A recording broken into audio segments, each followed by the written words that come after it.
үзэгчтэй хөгжлийн төлөө нэвтрүүлгийн маань энэ удаагийн дугаар үзэгч тавханд хүрэхэд бэлэн болоод байна. Өнөөдөр бид Хүсэл аймгийн эрүүл мэндийн хөгжлийн төлөө одоо зорж ажиллаж байгаа олон сайхан санаачлагууд болоод энэ хүрээнд хэрэгжиж байгаа гахалтай 3 өдрийн сургалтын хилцүүлэг маань хилцүүлгийн талаар үзэгч тавхандтай бид уулзгаар Ангаах ухааны шинжилгээ ухааны үндэсний сургуулийн багш доктор профессор Наран Чимбаг урьж оролцуулаад байна. Сайн байна та? Сайн байна уу? За бидний урилгыг хүлээн авч хүрэлцэн ирсэн танд маш их баярлалаа. За тэгэхээр Хүсэл аймагт маань энэ хамтын оролцоотой эрүүл мэндийн үйлчилгээ төсөл маань хэрэгжиж байгаа. Тэгээд энэ төслийн хүрээнд Хүсэл аймгийн нэгдсэн эмнэлэг Хүслийн хөгжил дэвшилтэй төрийн бас байгууллагын хамтраад бас таны Хүсэл аймагт орж 3 өдрийн уулзалт хилцүүлэг зохион байгууллаа. Тэгэхээр ер нь Хүсэл аймагт маань одоо хэдэн удаан зочилж байна тийм ээ. Аймагт маань ирээд бас таны сэтгэл ямар гаг хуваалцмаар санагдлаа. За юм баярлалаа гэж хэлмээр байна. Бидний оюуны бүтээлийг гүнэлж ингэж урьсан явдал Хүсэл аймаг бол ер нь хүн бүрийн монголчууд төдийгүй гадаадынхны анхаарлын төвдөдөг сайхан нутаг. Тэгээ энэ аймагт хүрсэн ирж энэ сайхан одоо хүмүүстэй оюуны бүтээлийн хуваалцах, ярилцах болсондоо их талархалтай байгаа. Тэгэхээр таны ч гэсэн бас манай Хүсэл аймгийг зорж тийм ээ одоо дэлхийн болоод Монгол улсад одоо шинжилж байгаа үр шинжилэл эрүүл мэндийн чиглэлд гарч байгаа хөгжил дэвшилгээр хуваалцаж 3 өдрийн сургалтыг явуулсанаас нийт иргэд болоод бас эмч мэргэжлүүдийн хамт талархал илэрхийлээ гэж бодож байна. За тэгэхээр манай нэвтрүүлэгт бас бид таныг урьж оролцуулсан хамгийн түрүүнд нэг асуулт асуумаар байна. Тэр иргэд маань ер нь одоо эрүүл байх гэдэг одоо хувь хүнээс ер нь маш их шалтгаалаад байгаа шүү дээ тийм ээ. Тэр ер нь хувь хүн эрүүл мэндтэй хэрхэн хариуцлагатай хандах ёстой юм бэ? Эндээс хэлээрэй гэж бодож байна. За тэгэхээр мэдээж хүн бүрээс л аж аргалын тухай асуувал эрүүл байдал гэж хэлдэг. Хүн бүр хариуцлагатай хандах ёстой гэж мэдсэн мөртлөө хүн хэдийгээр хатаж асан ойлгодгүй түүнийг хэрэгжүүлдэггүй. Нэг талаасаа энэ нь бол бас иргэдийн маань талаас биш бат бид альва ямиг хийхдээ өөрсдөөс их алдааг хаах ёстой гэж үздэг. Социалист системийн үед эрүүл мэндийн салбар үнэгүй байсан нь нэг талаасаа сайн юм шиг боловч арт иргэдтэй эрүүл мэнд гэдэг таны гарч уу гэдгийг бид ойлгуулж чадаагүйгээс өнөө хүртэл өвдөл эмнэлэг, өвдөл эмч гэдэг ийм л нэг урсгалаар явж ирж байсан. Харин сүүлийн жилүүдэд арт түмэн маань ер нь эрүүл мэнд гэдэг надаас хамаарх юм байна. Би ер нь бол өөртөө их анхааралтай хандах хэрэгтэй гэдэг нь өнөөдрийн болсон иргэдийн дунд болсон лекцээс анзаарч байна. Амралтын өдөр хүн болгон цаг заваа гаргаад жоохон ч гэсэн мэдээлэл сонсохоор хүрцээрнэ гэдэг бол энэ том амжилт гэж үзээд өгнж байна. Тэгэхээр та ярианаа хэллээ одоо иргэд маань одоо ингээ өвцөн тохиол эмчлээд намайг эмчлэн гэж одоо ханддаг байгаа. Тэгэхээр иргэд бол эмчэд итгэл бол тийм ээ итгэлийнхаа өмнөөс хөтлөгдөж очиж байгаа. Тэгэхээр тэр иргэдийн итгэлийг болоод үүрэг хариуцлагад хангарах өргөж байгаа. Одоо эмчнэр маань иргэдэд одоо үйлчлүүлэгч нартаа хэрхэн одоо хандаж ямар үйлчлэг үзүүлэх ёстой гэдэг юм бэ? Энэ бол бас их олон талын асуудлуудаа нөлөөлж байгаа хүчин зүйл нь яадаг гэвэл мэдээж Алтан аймгийн эрүүл мэндийн хариуцж байгаа энэ зөвлөгчтэй ихтгэл хүлээл гэж хүндэтгүйгээр одоо эрүүл мэндэнд сайжрах боломжгүй. Гэтэл бидний бас нэг өнгөрсөн хугацаанд алдсан алдаа эрүүл мэндийн салбарын талаар алдсан одоо нэг алдаа оноо хит их хэвлэл мэдээлэлээр цацснаас болоод итгэл бол энэ шууд нөлөөлсөн гэж үздэг нэг талаасаа. Нөгөө талаасаа бид энэ Европсгаар цагта эмч совилогч бэлтгэж байгаа хувийн олон сургуулиуд нэмэгдсэн. Хуучин бол зөвхөн амгаахын шинжилгээний үндэсний их сургууль 3 сая хүн амдаа үйлчлэх хүнийг бэлтэж ирсэн бол өнөөдрийн байдлаар бараг 13 сургууль бэлтэж байгаа. Хэр чанартай төгсөгчд гарч байгаа болоо гэдэг нь бас профессор багш нарын хувьд их асуудал. Нөгөө талаасаа бид энэ чиглэлийн мэргэжлүүдтэй сүүлийн жилүүдэд маш өргөн цагаан хүрээтэй хүндэт тавьж байгаа юм. Бид нэгэн талын мэргэжлийг сонгож хүмүүсийн төлөө зориулсан юм бол та өөрийгөө өөрчил өөрөө эхлээд үйлчлэе гэсэн энэ асуудлыг хөндөж бас энэ 3 өдрийн сургалтын лекцийн сэдв бас ийшээ чиглэж байсан. Тэгэхээр ер нь одоо эмчнэртээ та бас юу илүү ойлгуулахыг одоо зориул сургалтаараа Хуучин бид нар ингээд сургалт явуулахаар зөвхөн эмчид зориулсан, совилогчид зориулсан гэж байгаа бол энэ аймгийн бас нэг хүндсэн асуудал нь бид ер нь багаараа л ажиллах хэрэгтэй юм байна. Тийм ч учраас энэ лекцэнд бол эмч, совилогч бүр үйлчлэгээний ажиллагсад орсон байгаа нийгмийн ажилчид яг л бидний гол одоо объект бол хүн үйлчлүүлэгч байдаг. Тэгвэл энэ хүнд энэ үйлчлүүлэгчд хүрэхийн тулд ганцхан эмч ажилддаг. Олон хүмүүсийн багийн ажил гэдэг утгаар бол бид багаараа ажиллах хэрэгтэй юм байна гэдэг ийм зорилгыг нэг тавьсан. Хоёрдугаарт бол бид ердөө үйлчлэгээ гэдгийг бол сүүлийн үед л илүү ярьж эхэлж байна.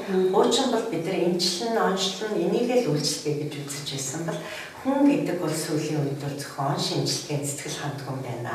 Өөрийг нь хүндэтгэх, өөртөө нь одоо болж байгаа асуудлыг анхааралтай сонсож цаг гаргах гэх мэтлэн олон энгийн юм шиг зүйлд анхаардаг учраас бид лекцийн маань агуулгаас ийшээ чиглэгдэж тэгээд эндээс олон сайхан эмч, совилогч, энгийн мэргэжлүүд нэрэн ийм энгийн юмыг бид алдаа гэж боддгоо байдгаа гэдгээ анзаарч цаашдаа их хийж бүтээхийн хүсэл эрмэлзэлтэй юм харцыг харсандаа бас баяртай байгаа. Үнэхээр тийм шүү. Бид нар бас ингээд сургалтын үйл явцад сурчлаад явж байхад бас сууж байгаа хүмүүс итгэл тийм үнэхээр бас нүдэнд тийм ирж үрж авч гэлзаад үнэхээр урам зоригтой байгаа нь үнэхээр ажиллагдсан. Тэгэхээр таны сургалтанд ингээд сууж байхад бас нэг сонирхолтой зүйл яригдчихсан. Ер нь биеийн хэл, харц, дууны өнгө гэдэг одоо хүн болгонд одоо байдаг тэр зүйл бол эмчнэр илүү анхаарч одоо харах ёстой байна. Үүнээс үүдээд бас одоо үйлчлэгээ болоод өөрсдөө нэр хүндэд маш энгийн зүйлээс болж алдсан юм байна гэдэг сонирхолтой бас сэдвийг хөндөжсэн л да. Энэ талаараас манай зөвхөн оролцохгүй. Ер нь бол манай дээр болж байгаа энэ асуудал бол ганц Монгол улсад биш юм байна. Тэгээ миний хувьд бол бас 98-99 онд солихын боловсрал сэдвээр 2006-7 онд ангаахын боловсрал сэдвээр Америкийн нэгдсэн улсад суралцаж байхдаа их олон гадаадын эмч энгийн мэргэжлүүдтэй хамтарч ажиллаж суралцаж байсан. Тэгээ тэндээс харахад ер нь бол энэ дэлхийн олон эмч нар энэ дээр л алдчихж онцлын эмчлийн харилцаа гэхээр ердөө үгээрээ хэлж байгаагаа л харилцаа гэж ойлгож ирсэн. Тэгээ 1960-аад оны үед Альберт Михрабян гэж хүн судалгаа хийгээд ер нь хүн хоорондоо харилцахад 93% нь биеийн хөдөлгөөн, харц, дууны өнгө аялга юм байна. Энийг хүнтэй ажилтдаг мэргэжлүүдийн бүр бэлтгэдэг сургалтанд нь оруулах хэрэгтэй юм байна гэдгээс бид энийг 1990-ад оны дунд үеэс л хүндэж ирсэн. Өнөөдрийн хувьд бол бид нар бүр ингээд цэнхний хэмжээнд цэнхний байгууллагад харилцааны ур чадрын хичээлээр харц гэж юу юм? Ер нь хүн орж ирээд байхад анхаарлаа хандуулах уу гэдэг нэг заавал заадаг юм байна. Хүн хэдийн ухаантай хэлхээс наашгүй гэд мэддэг гэж бодоод ард иргэдээ үйлчлүүлэгч гомдоосон олон жишээ үйлчлүүлэгч маань ярьдаг, эмч совилогч маань бас анзаарч ярьдаг болсон. Нэг талаасаа бас эмч мэргэжлэлт нөгөө талаас нөгөө иргэд маань хамтын харилцаа оролцоогоор энэ эрүүл мэндийн үйлчлэг гэдэг зүйлийг бүрдүүлж байгаа шүү дээ, тийм ээ. Тэгэхээр иргэд маань ер нь бас өөрсдөө чиглэсэн ямар алдаа дутагдлыг олж харж бас залруулах ёстой эрүүл мэндийн үйлчлэг авах та. Тэгээд Хүсгэл аймгийн нэгдсэн эмнэлгийн даргын илтгэлийг бас сонслоо л да. Яг энэ сургалт эхлэхээс өмнө тэгээд алсын хараагаа их гоё эрүүл амжилттай иргэн гэж тодорхойлсон байсан. Тэгэхээр магадгүй Хүсгэл аймгаас анхдагч болоод ер нь бол энэ Монгол хүн бол ердөө л эрүүл ажралтай байя гэдэг ийм том алсын хараа тавина гэдэг бол ердөө бид чиг баримжаагаа олчжээ гэсэн юм утга байгаа. Дараа нь болохоор хөгжлийн манлайлагч гэдгээр бол эрхэм зорилгоо тодорхойлсон байсан. Тэгэхээр бол ердөө ийм чимлэгийн мэргэжлүүд өөрсдөө эрүүл бай. Тэгээд ажлаа санаачлаа гэсэн ийм утгаар. Тэгэхээр бол бид бол ердөө энэ сургалт семинар, энэ үйл ажиллагаанд бол ердөө хамтын хүч чухал. Хамтын хүч гэдэг нь зөвхөн ангаахын болон солихын мэргэжлэлтнүүд биш, хамгийн чухал оролцол иргэд. Яг л иргэд оролцохгүйгээр ердөө бид амжилтанд хүрэхгүй. Тэгээ өнөөдөр ингээд энэ лекц сургалтанд сууж байхад олон бас төрийн бас байгууллагууд ажилладаг юм байна. Иргэдийн дунд ордог юм байна. тийм үг гэдэг шүү дээ. Эмч сувлагч нар ингээ айлаар очиж зөвлөгөө өгөхөөр нэг чихээр оруулаад нөхөр чихээрээ гаргадаг. Гэтэл тэднэрт нөлөөлдөг энгийн одоо маш их тийм нэр хүндтэй хүн очиод үг хэлэхээр илүү анзаардаг. Магадгүй бидний нэг алдаа юм ярихаараа дандаа мэрэгжлийн үг хэлдэг. Тэрийг эргээд ойлгож авч чадаагүй юм асуудал үүсдэг бол ард эргээд бие биенийхээ үгийг ойлгож туршлагаа хуваалцдаг. Тэгэхээр энэ хамтын хүч гэдэг дотор эргээд оролцохгүйгээр үр дүнд хүрэх боломжгүй. Энэ одоо сургалтын урайж гаргаж ирсэн талархаж бид хамтран ажиллахад бэлэн байхаараа бас илэрхийлээд байгаа. За хариуцлага гэдэг ойлголт маань бас ингээд их сонин бас өөр төвшөнд юм өөр өнцгөөс та бас сургалаараа харуулж ирсэн л да. Ер нь хүн өөртөө яг эрүүл мэндийн төвшөнд хариуцлагатай байна гэдгийг яг юу гэж ойлгох юм бэ? Тэгэхээр энэ хариуцлага гэдэг үгийг энгийнээр ойлгуулахын тулд бид яаж ч юм сургалтаараа өмнө нь юмыг дандаа томоор ярьдаг болчихсон юм байна. Юм ярихаараа би одоо ингээд сургуулаа төгснө. Сургууль төгсөх цаг нь олоогүй. Дөнгөж 1-р курс мөртлөө сургуулаа төгсөөл юм ч болно гэдэг. Гэтэл 1-р курсдээ юу болж төгсөх юм, 2-доо юу болж төгсөх юм, ямар үр дүнтэй гэдгийг бид төлөвлөж ижээ цаашаагаа явах ёстой. Тэрнтэй адилхан хариуцлага гэдэг үгийг бид айгүй томоор боддог. Та ямар хариуцлагатай вэ? Би ажлынхаа өмнө хариуцлагатай, би эх орныхаа өмнө хариуцлагатай. Яг юу юм гэдгээ бас тодорхой мэддэггүй. Тэгэхээр энгийнээс агуу ус бүтдэг болсон байна. Энэ гадаад дотоодын хүмүүсийн ярьж байгаа олон монголчуудын сайхан эртний уламжлалыг харахаар энгийн юмнаас л агуу ус бүтдэг юм байна. Энгийн юмыг тэнэг гэж бодлого хариуцлагатай байх гэдэг. Энэ утга болгоно өөрөө их ойлгоход хариуцлагатай байх. Тэгээд лекцээрээ болохоор бол иргэдтэй болохоор та эрүүл мэндтэй л хариуцлагатай байна. Эрүүл мэндтэй хариуцлагатай бай гэхээр өвдөхгүй байх гэж дахиад томоор бодчихдог. Тэгвэл өөртөө эрүүл мэндтэй хариуцлагатай бай гэвэл та өглөө эдэн цагт босдог юм бэ. За өглөө эрт тосноо гэдэг бол ердөө өнөөдөр бол дэлхийн олон эрдэмтэд бас энгийнээр ярьдаг болсон байна л да. Оюутан байхдаа бид нар ингээл маш том онол үзээл өвчнийг хэмжлэн тийм шинжилгаан гэж ярьдаг байсан бол өнөөдөр онол гэдэг бол практикаас ургаж гарч ирэх ёстой. За тэгвэл өглөө юм босох ёстой. Нар мандахаас өмнө босороо гэж яагаад эмээ өвгөр нар маань хэлдэг байсан. Утга нь болохоор яг өглөөний энэ эрт 4:40, 5:40, 6:40, 7:40-оос өмнө гэдэгтээ нарийн бүдүүн гэдэс яг ажилд орж ирдэг бялагийн цаг нь. Яг энэ үед ажиллаад эхлэнгууд хүн илүү хороо тайлж яг энэ үед бол эрүүл байхын үндэс эндээс эхэлдэг. За өглөө эрт тосхын тулд арай эрт унтах ёстой. Тэгвэл зүгээр өглөө эрт тосхын тулд арай эрт унтнаа гэдэг утга нь юутай холбоотой гэх дахиад өөрийнх нь эргэтэнтэй холбоотой. 8:40, 9:40, 10:40-оос өмнө унтах юм бол элэг илүү тайвширч, элэг илүү ажиллаж бүх хороо шүүж гаргадаг. Гэтэл өнөөдөр эргээд бид нар энэ технологийн зүүн ер нь унтахаа болцсон шүү дээ. Уул нь бол өглөө өдөр арай гэсэн цагтаа исэн шөнийн цаг гэдэг нэмэгдээд ирсэн. Шөнө бол шөнийн ээлжийн хүмүүс ажилладаг болохоос шөнийн цаг гэж байдаггүй. Тэгэхээр шөнө бол унтах ёстой цаг юм. Унтна гэдэг нь энэ биеийг хайрлаж, энэ биендээ хариуцлагатай. Тэгэхээр өөртөө эрүүл мэндийн хариуцлага бол өглөөр тосгоо, орой хязаа унтах уу? Ийм л энгийн зүйл. Тэгэхээр бас сургалтын явц нэг зүйл бас их сонирхолтой санагдчихсан. Одоо хоол хүнсийг эсийн төвшөнд ярьдаг жишээ. Гэтэл монголчууд маань одоо хоол идчихнэ гэх тэр нь одоо хоолнд орно гэдэг. Тий, хоолнд орно, хоолнд гэдэг. Их тийм зүгээр л ямар хэмжээтэй их л идэх, чадъя гэсэн ойлголтоор хоолыг хэлээд байна л да. Гэтэл эсийн төвшөнд бас хоолыг ярьж иддэг болчихжээ гэж бас шинэлэг зүйл ярьж байсан л да. За нэг талаасаа энэ яг шинэлэг зүйл биш юм аа. Яа гэвэл миний би Ленинградын хүүхдийн хэмжээнд сургууль сурч байхад эрдэмтэн профессор багш нар маань хүүхдийн бие махбод эсээс бүрддэг, физиологийн хичээлээр үздэг гэсэн байхгүй. Эсийн 70% нь бол ус, 30% нь уурга.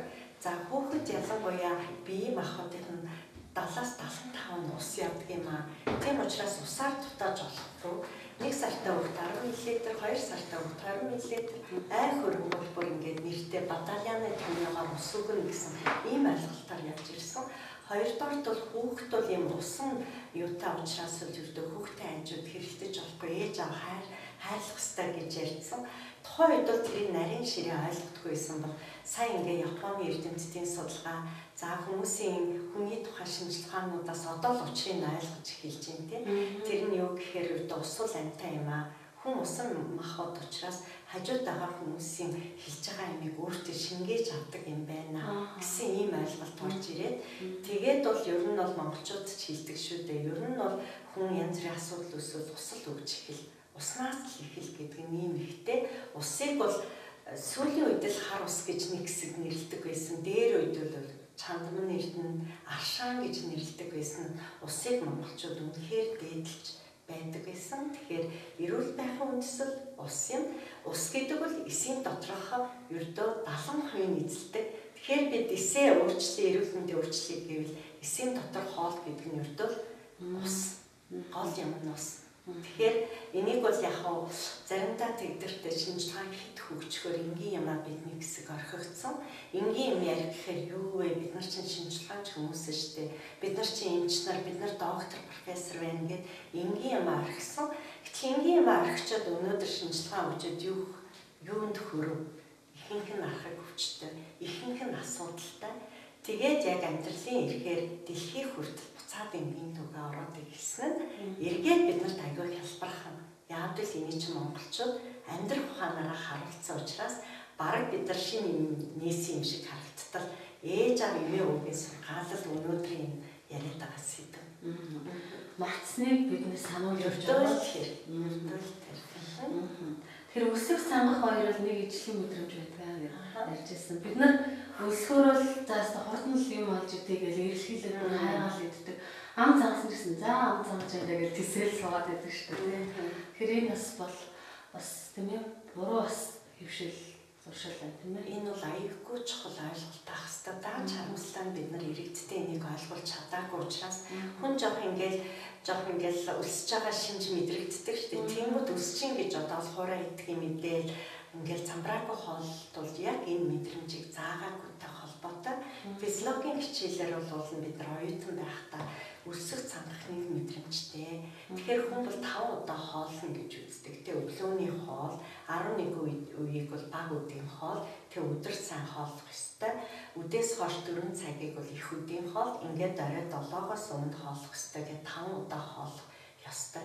Тэгээ монголчуудын бас ингээд удам занцүү гэдэг шүү дээ. Тэ өглөөний цаг өөртөө өдрийн хоолыг найзтайгаа оройн хоолыг идэх нь бас учиртай. Хоёр идэхгүй хоосоо онохгүй гэдэг нь ч бас учиртай. Тэгэхээр бол ердөө энэ бид нар одоо ингээ харилцааны ур чадрын тэмхэн байгуулаад дээрэс нь яг ийм сургалтыг хийгээд ингээ явж хахад манай энэ зүрх үг болгоны цаана ухаан байсан юм байна. Үг болгоны цаана шинжилгээ явж исэн юм байна. Энийг ард түмэн маань практикаар хэрэгжүүлсэн. Мэдээж шинэ ангаах ухаан хөгжсөд олон хүний амь аварсан нь маш чухал үүрэгтэйч эргээд хүн болгоо одоо би хавлгаа хийлгэн яваандаа би одоо тийм өвчин төснө гэдэггүй. Тэгээд өнөөдөр энэ манай Хүсгэл аймгийн болон эрүүл мэндийн яамны нэг энэ жилийн гол зорилго нь нийгмийн эрүүл мэнд. За нийгмийн эрүүл мэнд гэхээр бас том ойлгочтой. Нийгмийнхэн л гэдэг. Нийгмийн эрүүл мэнд чинь үр хайлаас бүтэн. Үр хайл чинь ердөө хүнээс бүтэн. Тэгэхээр тухайн айл гэрэл өөрсдөө эрүүл байх юм бол нийгэм эрүүлжнэ гэсэн ийм утга. Тэгэхээр ээж аав хүүхэд бол эс нь болчихж байгаа. Тэгэхээр дахиад энэ эс дээр анхаарах гэсэн утга. Тэгэхээр бас нэг зүйлийг танаас асуумаар санагдлаа. Одоо жишээ нь иргэд маань нэг өөр доос иргэсэн нүүрс ус гэхээр энэ чинь нэг хол ойлголт, химийн ойлголт энэ гэл өөрөөсөө холбоолоод байдаг л та. Гэтэл одоо та японочууд гэж хэлсэн баг тийм ээ. Өнөөдөр би одоо өөр тосоо авцаа, одоо нүүрс усаа авч гэх юм гээд тэгж хоолдог гэж бас ярьж байсан. Тийм Оросд сурч байхад нэг хичээл ингэж ордог физиолог өнөөдөр та нар уураг дотор юу орох уу махан бүтээгдэхүүн ч гэдэг юм өндгөө бол уурагтаа шүү гэл ингэж хичээл орно. Тэгэл бид нар өдрийн завсарлагаанаар ингээл өдөр хоол идэх гэл ингээр манай Оросд өнөөдөр би аяйгүй их шалгалтаа өгөх учраас жоохон чихэрлэг юм эднэрс усан нэг айлан амж гэдэг юм уу тийм. Эсвэл би өнөөдөр биеийн хүчний ажил хийх учраас илүү уураг идмээр өнөөдөр би котлет иднэ гэл дандаа тиймэрхүү юм. Өшөө болохоор бас өөх тос идэхгүйгээр бидний энэ бацин солилцоо явагдахгүй би дараад байна л гэдэг юм. Тухайн үед бол арай залуу байсан, оюутан ч байсан болохоор нэр эдэр ямар ч сони ийм гоё хоолыг бүгдийг л идчихнэ үстэй гэж бидний үед чинь тийм л ойлголттой байсан шүү дээ.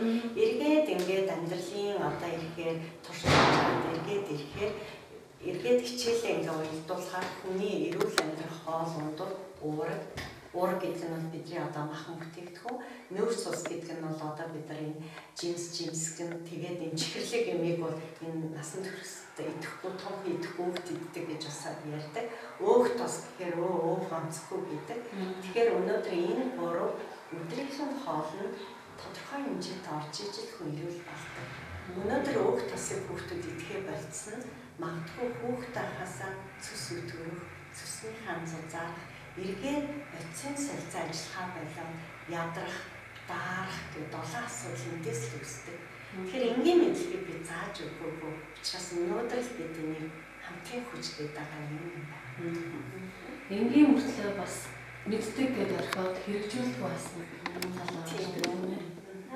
Бид тэгэхээр одоо мэддэг гэсэн юм эргэж нэг санаад эргээд өөрийнхөө амьдрал баг ухаан хэрэгжүүлж эхлэх юм хамаарч бол энэ бол бидний бас иргэдийн маань эрүүл ажилтнууд болсон юм байна. Ердөө л тийм. Тэгээд би Хүсгэл аймгийн нэгдсэн эмнэлэг болон эмч сувлагч ажилтнуудтай хэлдэг аахгүй. Яг бол Улаанбаатар хотод их тайх цай айгүй их уудаг аахгүй. Тэгээд та бүхэн их тайх цай яаж одоо энд ингэж үйлдвэрлэлийн төвлөгийн дээрэс нь Хүсгэл аймаг бол өөрөө байгалийн их өрнөц юм онцлог нутаг дэвсгэртэй. Энд одоо энэ өнгөд эмгээд өнөөдрийн одоо магадгүй нуугдаад үлдсэн юмыг бид илрүүлэх ёстой.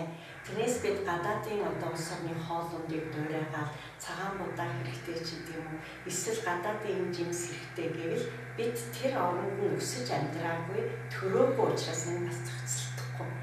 Бид энэ нутаг дэвсгэртэй энэ байгаль ээжтэй ингэж өсөж торгосон учраас өөрийн идэж уух юмыг байгаль ээж өөрсдөө бүтээсэн байдаг.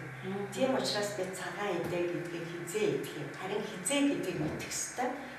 Уул нь бол гоё ухаан байсан шүү дээ. Зуны 3 улирал бицээ цайлхан мал гаргадаг би. Тэгээд адууны махыг өвлийн эд юусыг гэсэн үед иддэг. Заавчгүй шар тостой цай уух ёстой. Сүү тарганы хойноос шингийн юм уудаггүй. Арай малаа хотлуулчаад сүү хөрүүлээд өгдөг. Дараа нь юм идүүлдэггүй. Энэ бүх олон тухайн. Тэгээд энэ их сайхан ард түмний дунд амьдарч байгаа та бүхэн боломж байна. Хотын бидэнтийн боломж авахгүй шүү. Тийм учраас энэ эмгэд өвгдийн энэ сайхан уламжлал болсон хүмүүсийн юмыг өнөөдөр бичгийн хэлэнд шилжүүлээд энэ чинь бидний сонголт шүү гэсэн ийм бас таалт өгöd явж байгаа. За үнэхээр таатай байна. Тэгээд ерөнхийдөө бол хүн таны хэлээр хэлхээс наашгүй хичээл бид нараас цаашдаа бас олон сургалтуудыг энэ чиглэлүүдээс авч хүмүүсийн сэтгүүдийг өөрчлөхөөс дараа нь хэлсэн шүү дээ. Бодол тийм ээ бодлын дараа үгийн дараа үйлдэл тэгээ хандлага ингээд бий болгоноор байна. Тэгэхээр ер нь тэгвэл хамгийн хоёрын ярьсан өндөрлөлт чинь яг энэ одоо харилцааны энэ үе шатуудаар та иргэдтэй хандаж одоо баярыг мэдээлэл айлуулдаг юм уу? Ер нь бол ингээд энэ талаар бид нар чинь бас нэг хэсэг гадаадаас их сурлаа штэ. Гадаадаас бол ах юм их байна. Гэхдээ гол төлөө аргацсан. Гэхдээ Монгол сайхан их орондоо бид өөрсдөө л өөрийн гэсэн бас нэг юм бүтээх ёстой гэдэг. Тэгээд гадаадын энэ улс орнуудаас мэдээлэл авч уншиж судлах тусам айлаас ирэхээр авдраа удал гэдэг үг гарч ирсэн. Тэгээд энэ хамгийн гол үг бол өрдөөл саний өөрөө чинь хэлсэн бодол үг гэдэг нь амны бэлгээс артын бэлэг. Амнаасаа гарч байгаа үг амны бэлэгтэй байх тусам хүн ард маань эрүүл сарвал байна. Сэжгээр өвдөс сүжгээр идэгдэж гэдэг. Түүл та өвчин гэдэг үгийг өгсөн сандаагүй оруулаа. Би өвдөж байна, өвдөхгүй байна гэдэг үгийг бити оруул. Болжийн бүтжийн сайхан амьдрчин гих тусам бидний амьдрал урагшаа байдаг. Тэгээд нийт үзэгчдэд ердөө эрүүл сарвал байна гэдэг бол амьдралын ан жаргал. Эрүүл сарвал байхын тулд таны бодлоос хамаардаг юм байна. Амны бэлгээс артын бэлэг. Тэгэхээр ердөө өөрөө өөрийгөө өөрчлөе гэвэл бид эерэг бодлоор сайхныг төсөөлж амьдрах юм бол энэ сайхан нутагтаа бид сэтгэл хангалуун амьдрах бүх боломжоор дүүрэн гэдгийг бас хэлэх гэсэн. За үнэхээр баярлалаа. Бидний нэвтрүүлэг маань өөрөж байна. Тэгэхээр эрхэм үзэгч та бүхэн маань бидний ярианаас одоо сайн явал санаа нэгтгэж тийм ээ.